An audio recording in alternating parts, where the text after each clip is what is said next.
So dealing with acne after your 50s, here's how to deal with it. So my name is Dr. Droliviajoseph, and I've been a functional medicine practitioner for over 20 years, working quite a bit with hormonal imbalances.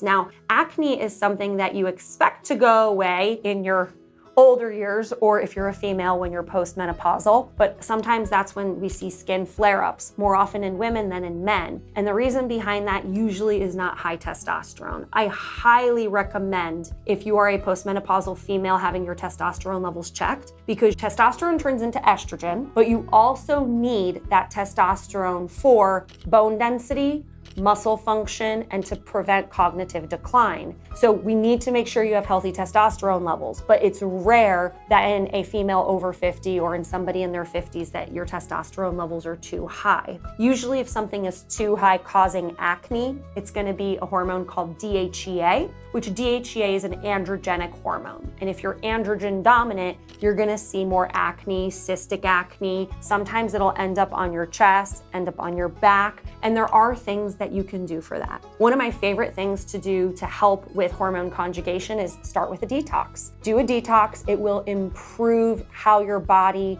produces hormones. Second thing is have your levels checked, and if you do have a high DHEA level, one thing that you can do for that is actually take saw palmetto, which is an ingredient found in prostate supplements. Now you might be thinking, I'm a woman, I don't have a prostate, but those supplements are really good for people who are androgen dominant, and they do tend to help with that cystic acne. Another thing that helps with cystic acne or acne if you're androgen dominant is a nutrient called inositol. Inositol also helps with the shifting of those androgens so you're not so androgen dominant. So what I would also recommend is additional testing though, because if you are having acne, it could also be something non-hormonal such as a food sensitivity. It could also be something non-hormonal such as a blood sugar imbalance. So we know in people who have high testosterone or high level of androgens, if you're androgen dominant and you're insulin resistant, meaning you have a high insulin level, really anything over 7, those ingredients do not mix well together. So they feed each other. So the high insulin increases inflammation,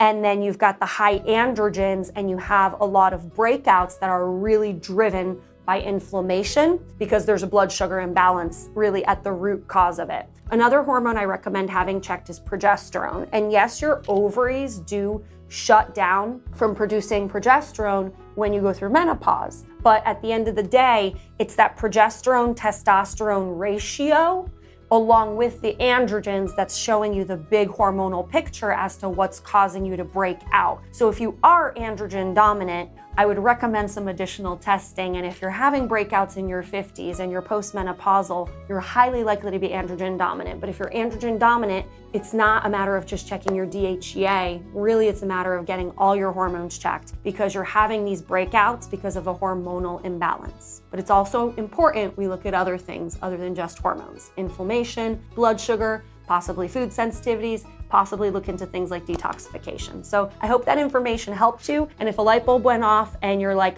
I want that testing, how do I work with somebody like that? Feel free to reach out to us at the Wellness Connection, and we'll be more than happy to connect you with someone on our functional medicine team.